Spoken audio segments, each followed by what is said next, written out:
not much to be said, obviously, for losing in Columbus by 4 goals. There's not much more than that to be said for blowing a 3-goal lead to the Sharks the other night before, pulling it out in the shootout. But you know what? For better or worse, the harsh reality that I think a lot of us are expecting for this team is about to hit, not once, but twice. Good morning to you. Good Tuesday morning. I'm Dejan Kovacevic of DK Pittsburgh Sports. This is Daily Shot of Penguins. It comes your way bright and early every weekday. If you're into football and or baseball, I also offer daily shots of Steelers and Pirates, the other 2 teams in town that I cover. Penguins versus Lightning tonight. That's a 7:08 p.m. face-off at PPG Paints Arena. Tampa Bay is always one of the top teams in the Eastern Conference. This year does not appear to be an exception in that regard, even with Steven Stamkos no longer there. The Bolts, of course, signed Jake Gensel as a free agent. They've still got Nikita Kucherov. They've got Brayden Point. They've got Victor Hedman in the back, and they've got Andrei Vasilevsky way in the back. And they're beginning to look like their best selves of late, not least of which was a resounding victory over the league-leading Jets this past weekend. And speaking of the Jets, they're next. Winnipeg comes to town Friday night. The Penguins have already lost to the Jets once this season. That was up in Winnipeg.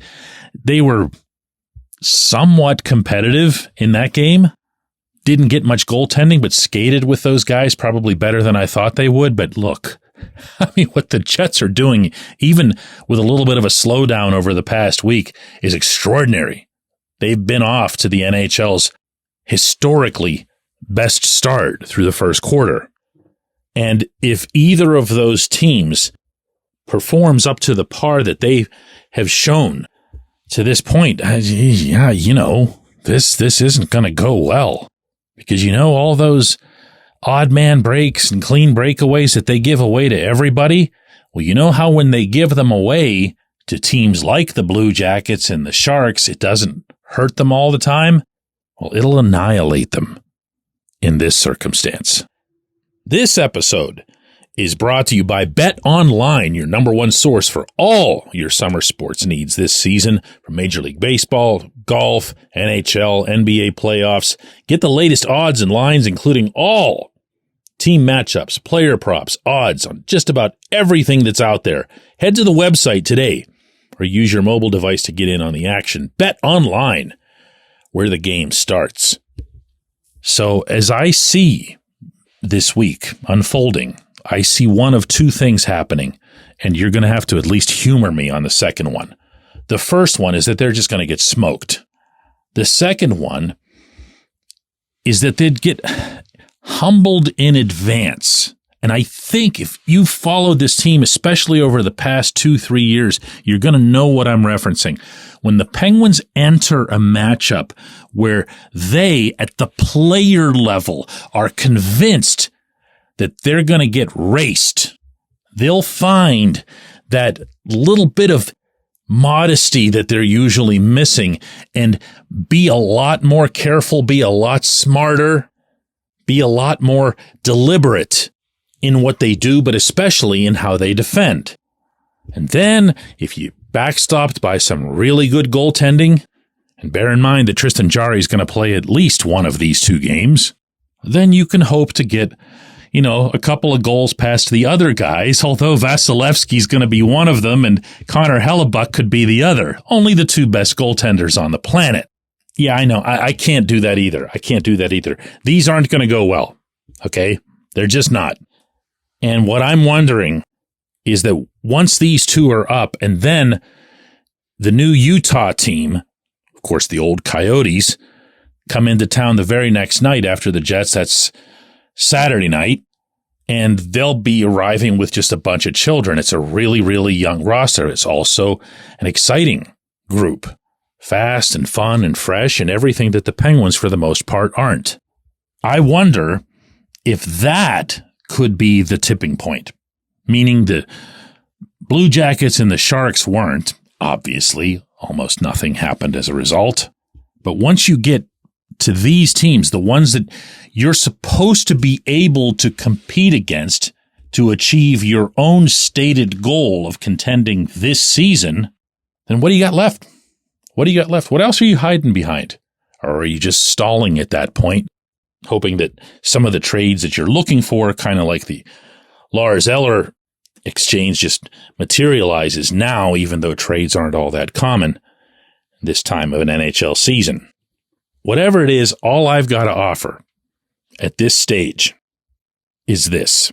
The kids that you have, the ones who are here, do not send them up to the press box to sit with me. Play them. Get moving on that.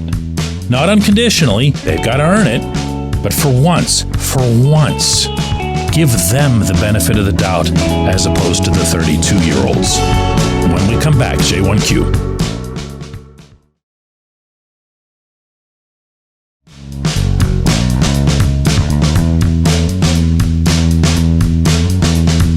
Today's J1Q comes from Patty, who says, DK, Erik Karlsson sucks. Is there a way to trade him?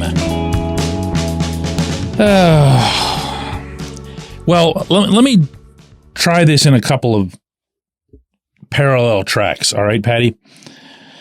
First off, Karlsson's been bad this season. I feel like he's looked a lot better over the past week. I feel like it might not be a coincidence, given that Johan Garpenlov, former NHL winger who's held multiple Swedish national team positions, including head coach and general manager at times, criticized him over there in Sweden and said he should not be part of that country's Four Nations entry later this winter. And you might say, well, gee whiz, doesn't it have any impact on him that people in Pittsburgh are criticizing him too? It's not the same. It's not the same. When you're getting it in your country, when you're 2 years removed from having had the prime minister personally present you with the award, the highest award that Sweden can bestow upon an athlete as that country's athlete of the year, that's going to sting. That's going to hit you in a soft spot. So, yeah, I've seen a little bit more from Karlsson over the last couple of games, in particular in the defensive zone. Because, not coincidentally, that was the facet of his game that Garpenlov elected to criticize. Can you trade him? Sure, you can trade anybody. You can move the worst contract in the league. You just got to be more than willing to eat a bunch of that money. And that's tough for any general manager anywhere. It's tough to explain that to your bosses, the owners of that team. Doubly so if you're the one who acquired the player. But the facts are the facts. Karlsson is 34. He has 2 more full years on his contract after this one, each of those with an $11.5 million cap hit that undoubtedly will make him the team's highest paid player, not just this season, but next season and the season after that.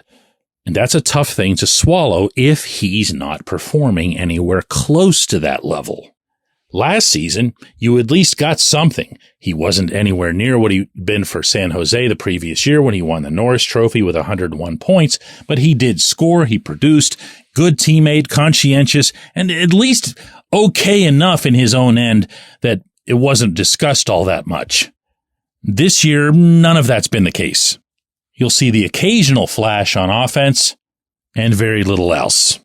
And he's not worth, obviously, anywhere near the $11.5 million in cap space that's committed to him. So what do you do if you're Kyle Dubas? Well, you can go to the Fenway Sports Group people and say, hey, listen, remember, I did get this guy, but I dumped another ton of bad contracts in the other direction. So it's really a wash. It's really a bad situation that I inherited from Ron Hextall, who was a really bad general manager. And if I didn't have to eat Karlsson's contract right now, I'd be eating Mikhail Granlund's contract or Jeff Petry's contract. So it's all the same. It's all distasteful. So from there, if you say, hey, here's Karlsson's deal, we're willing to pick up this much amount of the money get us a player and a draft pick. So it'll be more akin to buying a draft pick, if you will, kind of like what they did with the Blues regarding Kevin Hayes. And from there, out of 31 other teams, you're going to find somebody who's going to look at Karlsson and say, we need a player who can bring us that from the back end. We're not getting much offense back there. Convince themselves that they can clean him up a little bit defensively, and you can pull that off. But wow, it would not be easy. It would not be easy. That's the answer I've got for you, Patty. I appreciate the question. I appreciate everybody listening to Daily Shot of Penguins, and we'll be back with another one of these tomorrow.